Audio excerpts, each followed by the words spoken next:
Jim's Hot Rods and Beyond. We're going to talk about the 49 Ford F3 pickup truck and some body work. It's been a long time since I touched this. Fucking around with other people's junk that isn't on the road, and I'm just pretty pissed off of that. I was helping people out, doing work for people, not only to make money, but to get people's rides out there and hopefully get more business, and it never happened. So this is where my truck stands after too many years sitting in the corner. Sam, everything dirty. This thing it was pretty bad, and it just needed everything. So this is the result. The last 3 or 4 weeks of doing sheet metal work. As you can tell, I put a brand new firewall in it. Brand new floor, rocker panels. Left and right, torque boxes, cab corners, all 4 corners. Inner and outer torque box. Secure post for the bottom of the A-pillar. I still have to do the top of the windshield frame. And that's what the hand forms that I was setting up are for. They're going to make that all like new. As you can tell, I'll get a little closer. This is how bad this is, all right in here. Okay?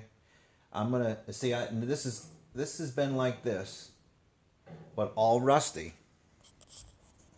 for over, oh God, I want to say 30 years. And believe it or not, it's still in straight condition. So all I'm going to do is I'm going to take a piece of sheet metal, put it into these forms over here that you see on the parallel bar,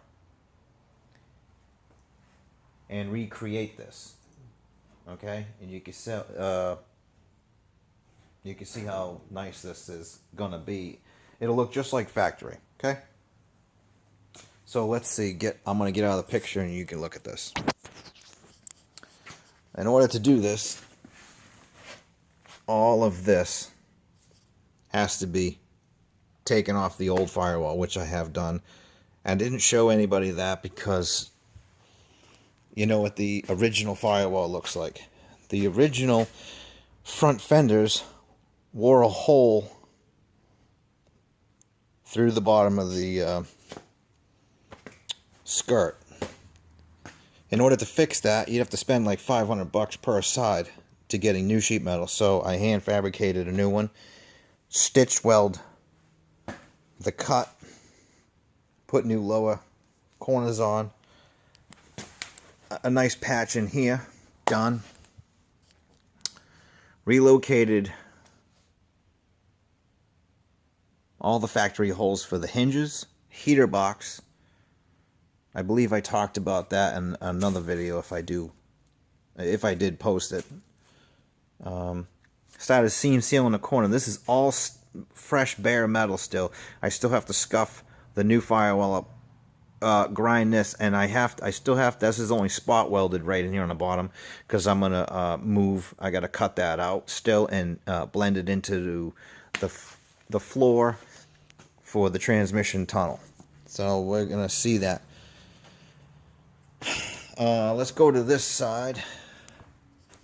This is your drip rail, okay? Right now, this is your top skin and your door pillars. The drip rail has to come off doing these trucks. And a lot of other vehicles have the same thing. A lot of the ones from the 30s. These all have to come off, okay? If you see the 2 pieces are laminated together, okay? That was separated from rust and years of decay. So that all had to be separated. Got in there, separated it, sandblasted all of the rust out. Pinched it all together with clamps and then spot welded them back in. The drip rail, wherever that thing is, where is that? Oh, it's right here. Let's look at this. Here's the drip rail. So you'd be looking at it this way. Okay, that all had to come out. This was all badly rusted inside, and you can see these big spot welds from the factory had to be drilled out, so we have to fill all those in. Now this has been epoxy primered inside the drip rail, all up inside there, because you know they never really got good paint on anything from the factory, so that has to go back on there. I did the other side. Let's look at that. Now you see the big spot welds that I have to still grind off. And also, I still have to bang that straight again. In order to get the spot welds, and I hit it just a little bit here. I'll have to just grind this smooth here. And there was another one somewhere. That one's fine. I think that was it. A little bit there, but mostly right there. I just have to smooth that out a bit because I hit it with the wire. In order for me not to hit this rail because it's so thin, I bend out where the spot welds that were forward outside, so you have to bend those out, and you can see it was all the way down the top. Here was always close to the pillar, but all the way down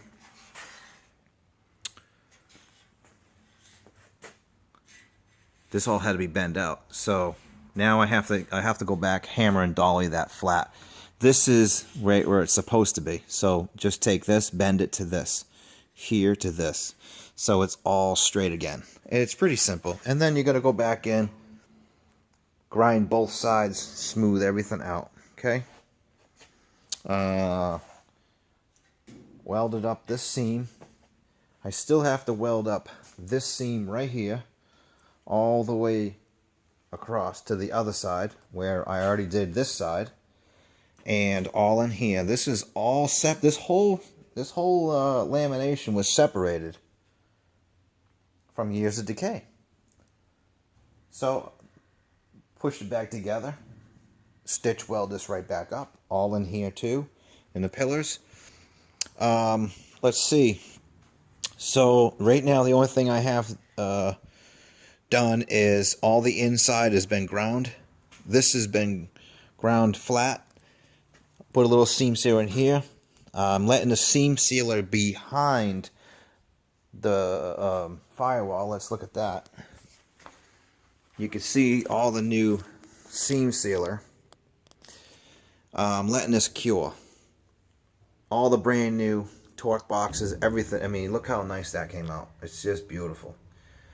New supports for the hinges, all reinforced. New location for the heater. The new patch is in there. I still have to smooth that out a bit on this side because I did this the other day. What was it? The 10th of May. And then I ran out of welding wire. On this particular truck, the 49, for some reason the Fords ain't as thick as like a GMC. On the 60s, like on my 66 GMC, the metal is super thick. I believe it's 16 gauge. And 14 gauge in some of the areas where the dash meets the rail. I know the back pan is extremely thick, like 14 gauge, 16 gauge there. And that could be hammered all day. I mean, the dents I'm banging out by hand with a dolly. The 49 Ford, the sheet metal is really thin. I think it's only 20 gauge or 22 gauge. Because when you go get new sheet metal, it's kind of hard. They only have what's in stock, and then this is a piece of 22 gauge, so they had a small piece of that, and that worked out really well. But in order to get this to weld right, you have to use .023 wire. I tried 30 gauge. 30 gauge is too hot because I run the welder at like 140. Anywhere from 75 to 140 amps, so that's pretty heavy. It's too hot. The range is way too hot, so I try to run it really low with this. So you can see how nice the spot welds come out, and there's no flex at all. And I had a little bit of hammer and dolly right here, called hammer welding. But other than that, this is only going to need a little bit of filler. You can see this line where the primer is. That's where the fender was rubbing almost through the metal, but it's not. It's not all the way through. there was a small spot right here where it just, the inner side of the lip of the fender was rubbing because it got into an accident and it was bent. So I had to put a couple spot welds there. I still have to grind my little, I have one little patch here. Again, cab corner on the lower. I still have to put the plug in here. On doing these, there's two factors. From the factory, there was a seal welded up on the bottom, directly on the bottom. 9 out of 10 of these trucks were completely rotted out because that was too close to the road. And these were farm trucks. Most of them were agricultural vehicles anyways. I'm going to do, I already have done this in prior, and it always works, and it saves the vehicle corners more. You do two plugs, two stages. You do a top plug the same level as the floor line. What you do is you cut all the surrounding metal out of there if it's not already rusted, and you make a nice plug or a patch. And I make those at a 14 gauge, and I put it right where that seam is. You can see this seam. I cut it directly in line with the floor level, and that's where I stop my outside patch down. But before you do that, you go up inside here and you put a plug up inside out of 14 gauge metal. That's a moisture barrier, and then you can go in there with your pour 15. I actually use a heavy tractor enamel. It's a lot cheaper. It works the same, guaranteed for life. Because that's actually what that black paint is right there, and that stuff is it's chip proof. It works really good. Of course, it was still wet, and it takes a long time for it to dry. So I did get some dust on it.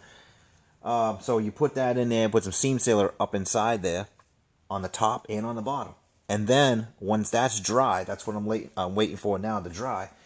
Right now, you can stick your fingers in the bottom. Now that would be factory. That's where they would put the plug, and it would have like a little tiny bend, it was recessed a bit, like a half an inch. You want to make that flush. Okay, so any road debris hits that after it's all paint, and it kind of bounces off. And I'm going to paint the whole thing, and then just in this spot, from this corner and all four cab corners and the floor, that's all going to be rock protection. It's not an undercoating, it's a rock barrier. It's basically like a bed liner. So that'll all be bed liner, rock protection underneath. It's a lot harder. And so let's just look at that firewall. That looks good. So I still have to seam seal around the firewall, but I got to let this stuff dry so I can scuff that up, put some enamel on there. Okay, these brackets are for the seat. So, and I put the, I fixed the dash, got my din all squared away. This is perfectly centered. This hole in a din, this hole right there is exactly center, and right there is center of the din. So that's dead nuts with the windshield. Okay, I was gonna center it between the gauge and the ashtray, but my wife said, "Oh, center it with the windshield." So basically, this is centered with the two defrost screws. It's perfect. So, and this was, I still have to grind a couple. I didn't get a good weld on the. This is what happens when you use 30 gauge wire instead of 023 when it's thinner sheet metal. Your weld builds up and it doesn't penetrate between the two butt joints. So I had to redo this. I had to cut this back out and redo this with the 023. So I have this one and these two right here and a couple small patches. This was all rust holes.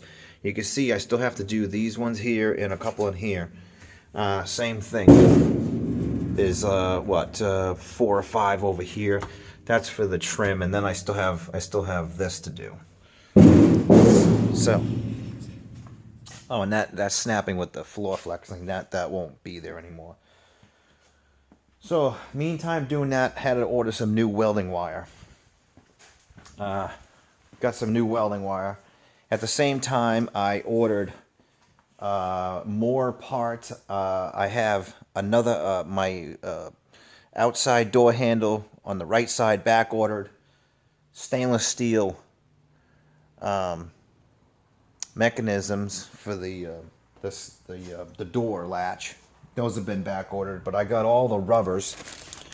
I got pretty much almost all the rubbers for the hood. This is the handle. Not happy about the handle. I was thinking of sending it back. They had it repopped in China. You know, you're spending $60 a handle for these damn things, and you get it, and it says, you know, you can see it through the bag, made in China. But they supposedly use, you know, Ford tooling to repop these here. They make these here. This is what the deal is. They make these here. They take all of these bare, okay, after these are made on the original Ford tooling company out of Dennis Carpenter. And then they ship them back over to seas, over China.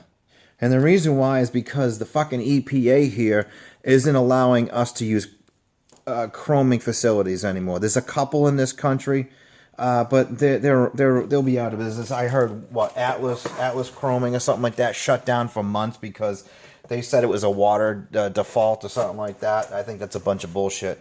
So anyways, they send all of the stuff overseas because it's cheaper to get everything chromed over there. They don't have the laws like we have. Not happy with the chroming on that. I should have specified I wanted to show quality because if you feel it, it's got a couple pits in it. And it looks nice from a distance, but when you get up close and start looking at it, I think somebody's going to say that it's used. And I paid $60 fucking for that, so I'm going to have a conversation with them on the phone. As soon as the other one comes in, I'll let the right handle come in, and then just to let you know that, so you got to keep, if you want show quality, you got to specify it, I think. Because there isn't any of these on the road. I mean, who gives a shit, I guess, right? But I'll probably end up, since it's chrome plated, the original ones were stainless steel, but they were just so badly, the mechanism was gone. So the only thing stainless steel was basically the you know, the coating of the cover. So that's gone. So let's see. This was the original heater control. This is like $200 from the factory. And as you could tell, it would go like this. And that's a big ass hole that I would put through that brand new firewall over there over those two heater hoses. So we didn't do that. Instead, I bought a, well, it's an inline Ford control valve. I have this on my Econoline. These are on the Broncos, Mustangs. This is, you know, I got this one for $12. They averaged 12 to like $50 depending on who's making it, where it comes from. But anyways, this is the best way to go. You just 2 clamps, cut your hose. It doesn't matter top or bottom. I usually put it on the top because, you know, water travels better down. So you feed it from the top of the intake manifold, top, and then so you put that in there, and you use the original temp control location on the bracket, and this is all new, all brand new. That's original piece, but it's all been sandblasted and brand new. And then you put that in there with a new cable, and you just put the end of the cable on this, and it works.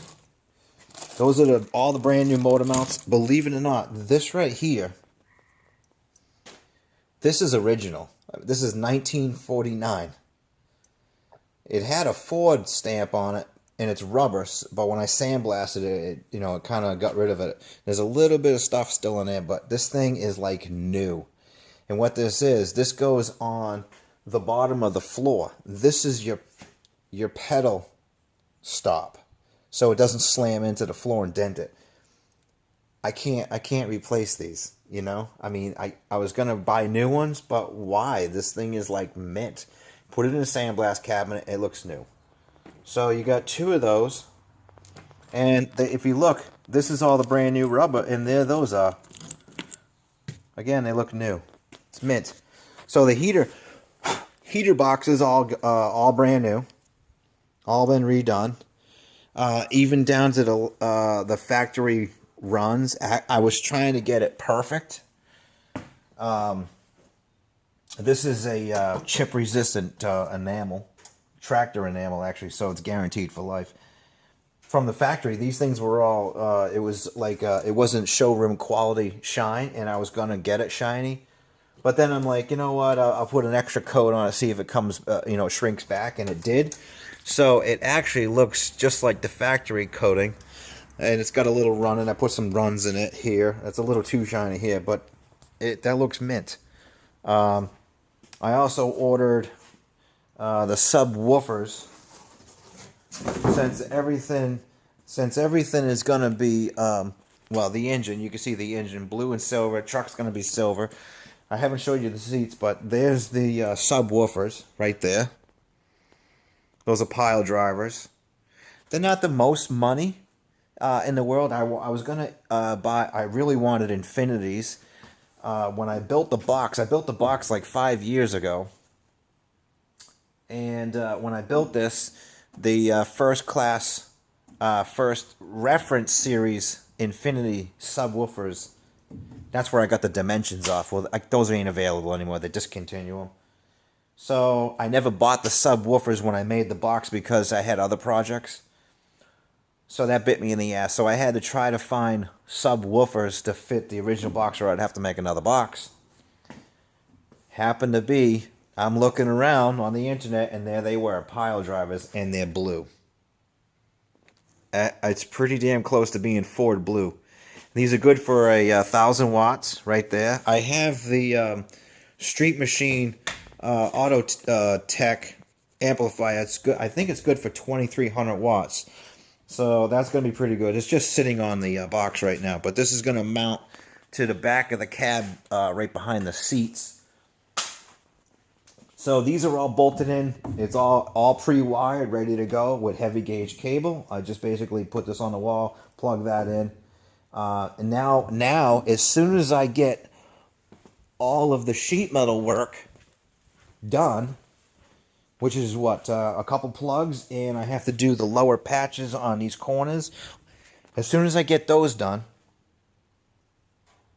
and all the welds ground, I can start block sanding this thing out. As soon as I get this thing all block sanded out, and that fixed, and a couple stupid things fixed, it's time for paint, right? I'm pretty fucking excited. After so many years of putting this thing on the side. In the last, 3 or 4 weeks, I've accomplished all of this. This thing is almost ready for paint, hey. As soon as I can get paint on it, I can actually, matter of fact, the inside is pretty much done. All I have to do is put a little more chip-resistant paint on there. All of these holes, by the way, see all these holes? This took me 8 hours. So that's all done. The carpet binder is all done. Those are polished aluminum. The new rubber for the lower door seal is done. That is over there. Those are, since the rubber, really high quality rubber, I painted the rails the track for it all semi-gloss black. I could put all of the interior back in this truck and be done with it. I have to make a new headliner, but I have to make the bones for that. And I can't do the bones until I get the top rail done. But I'm going to put a bunch of series of bones, and I'm going to do a tuck and roll in there. Everything is white vinyl. So I have a huge roll of marine quality vinyl. I might do a blue headliner and just a white back, but we have to look at that first. But it's all gold carpet. Seats is metallic Miami blue and pure white hand stitched vinyl. Those are all done. So I could put all of the box in. I could everything screws down. That's all ready to go. And then as soon as I get the carpet in, I was hoping to put the carpet in next week. I can get all that done. But because I'm going to tape all this off. I know I have to put silver paint around the edges and the pillars, and I have to repaint the dash. What I'm thinking of doing is coming in, painting the floor, getting the dash up to here, painted and cleared, all of this cleared, and then letting that dry. And I could you know, I could do it in stages, but I think I'm just gonna, since it's so small, I'm just gonna paint the whole thing together. So it's gonna look pretty nice. And then, oh, and here's the biggest thing, the hinges. These sons of bitches didn't want to come out, so I pounded the shit out of them, you know, and I had ordered factory pins. Factory pins were too sloppy. The cast iron wore out so bad. So I had to reorder oversized. You can see how big the hole is. I ordered oversized pins. I'll show you what those look like. I ordered oversized Ford stainless steel pins. Okay. And if I can get one of these bitches out, whatever. You can't get them. I can't get them out. So anyways, this is what they look like through the bag. Those are polished stainless steel. They're 1130 seconds, and I use a what is this, a 1530? It's pretty small. This one's a really small bitch, just underneath 1130 seconds. I forget what size, but this, you have to use the correct size reamer. This is an exact 1130 seconds reamer. You use the reamer on a cordless drill or whatever, not a high-speed drill, something really slow. You go slow with it, and you drill that out, and this is the end result. You get a nice, clean hole. There you go. I know, my video's too long. Take it easy. Bye.